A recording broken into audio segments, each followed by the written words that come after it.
পাবদা মাছের পাতলা ঝোল। আজকে ঝোলটা এরকমভাবে করবো, আগের দিন ধরো তোমরা খুব রিচ খেলে পরের দিন আবার মাছ ছাড়া খেতে পারো না, তাহলে আবার মাছও খেলে আবার একটু পাতলা পাতলাও হলো, রিচও হলো না, এরকম হবে। পাতলা মাছগুলোকে আমি ভালো করে একটু ভেজে নিয়েছি, ভালো করে ধুয়ে জল দিয়ে ভালো করে ধোয়ার পর আবার নুন দিয়ে ধুয়ে তারপর পাবদা মাছগুলিকে আমি ভেজে নিয়েছি। ভালো করে ধুয়ে নেবে কিন্তু, আর লাস্টে নুন দিয়ে ধুয়ে নেবে। দুই রকম মাছ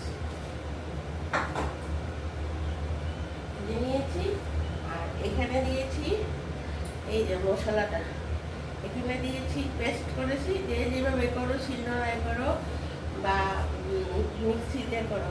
4-5টা কাঁচা লঙ্কা দিয়েছি, আর এই ছোট্ট একটা পেঁয়াজ দিয়েছি, আর দিয়েছি এই 1 চামচ, এই চামচ দিয়ে 1 চামচ জিরের গুঁড়ো, 1 চামচ ধনের গুঁড়ো, আর দিয়েছি স্বাদ মতো নুন।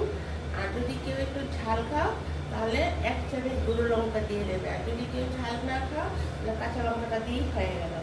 হ্যাঁ, তাহলে জিরের গুঁড়ো 1 চামচ, ধনের গুঁড়ো, ছোট্ট একটা পেঁয়াজ, স্বাদ মতো নুন দিলে, আর হলুদ তো দিতেই হবে। এখন আমার একটু হাতটা ধুয়ে নিয়ে একটু ধরেছিল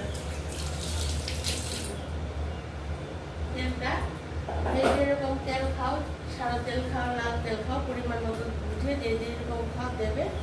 তেল পরিমাণ মতো একটু কালো জিরে ফোড়ন দিচ্ছি, কালো জিরে ফোড়নটা দিয়ে দিলাম।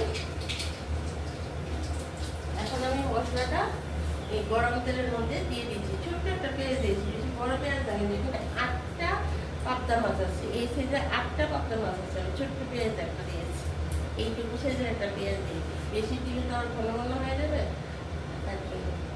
যেহেতু আমি সঙ্গে একটা হালকা পাতলা ঝোল করবো, মশলাটা তেলের মধ্যে দিয়ে দিয়েছি।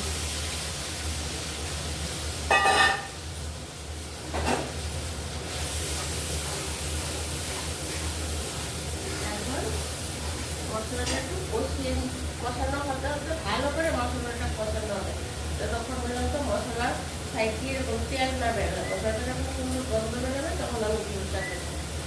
তার মধ্যে আমি একটু কথা বলে নিই তোমাদের সাথে। তোমরা আমার সব রেসিপি দেখছো তো, আমি প্রতিদিন অন্তত 2-3টা করে দিচ্ছি। হ্যাঁ, যদি দেখবে একদম ঘরোয়া রান্নাবাড়ি, তাহলে তোমাদের কোনো অসুবিধা হবে না। আর প্রতিদিন তো দিচ্ছি, প্লাস আমি দুপুরে আসছিলাম।